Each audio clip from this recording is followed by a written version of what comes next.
welcome to another Rise of Kingdoms video. This is Dragothien here.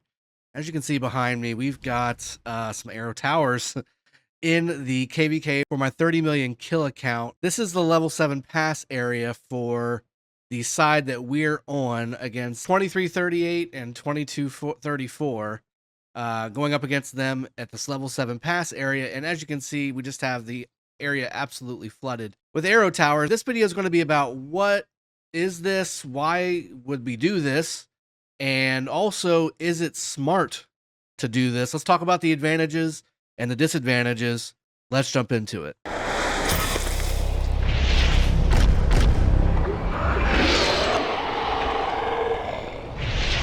Okay, welcome back. We have about an hour or so before this pass opens. Likely you'll be seeing this the day after this pass opens, and I will be streaming it, so you probably can go back and check on the stream from yesterday's stream, watching this actual battle take place. But before it actually happens, I wanted to give my insight on it and maybe be a little bit of a Nostradrago here and do a little bit predictions on what's going to happen once this pass unlocks and they eventually take this pass.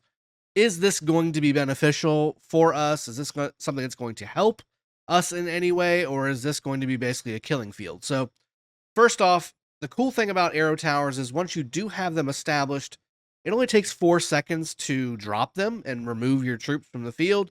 So that's nice, but obviously siege are fairly slow. So the cool thing is with the Heroic Anthem power-up event, you do get 2 nice commanders that help you increase your movement speed as well as damage and all that good stuff. With that being said, it's still going to be fairly slow, and you're going to be exposed because they are siege and you're not really attacking anybody if you're running away. The way arrow towers work in the Heroic Anthem power-up event is that they cause slightly wounded troops only. They don't cause severely wounded troops. So while this could be beneficial from a holding the field standpoint, trying to make sure that they don't flood through the pass very quickly, eventually what's going to happen is, because there's also the blockade system inside of this KVK, is all of these troops up here on the top left will flood through this pass and be able to effectively just blockade themselves into these towers and smash them all to bits. So what's going to happen is, while they will be taking damage from all of these siege towers, these arrow towers, they unfortunately will be causing massive, severely wounded trades on our side. So again, while that may delay them coming through and maybe give them a little bit less troops to play with once they get through the first layer or so here, they're still going to be causing us as a defensive unit a lot more damage in the long run, because they've effectively taken 0 damage with it all being slightly wounded, whereas on our side, it is all effectively hospital, and you'll be getting a massive hospital bill from all of these arrow towers getting smashed down by 50, 60 marches coming through the pass, if not more, maybe even 100 coming through this pass. It's going to be relatively quick for these arrow towers to go down, in my opinion. I don't think this is going to stay up for very long. And again, I think short term, it's very nice. Maybe in 5, 10, 15 minutes, this clump of arrow towers will do damage on the open field from a slightly wounded standpoint. But long term, and even short term after that 15-minute mark, it's going to be pointless for us to do this, because we're just taking damage with nothing actually being done to counter the flood of troops coming through. So interested to see how this plays out. It happened yesterday. I'm going to be streaming in a little under an hour.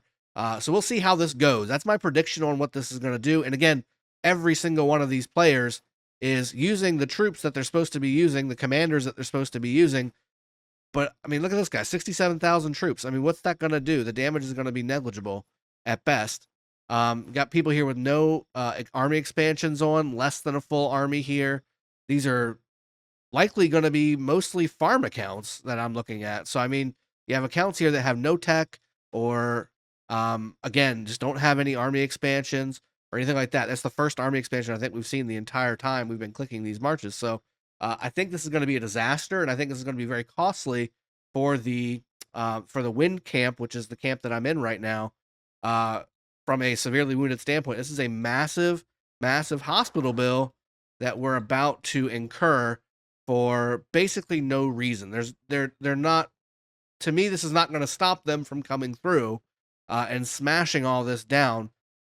All of this could be extra proper marches that could be on the field to disrupt people coming through. I mean, I'm really not sure why we're doing this, I guess is what I'm trying to say.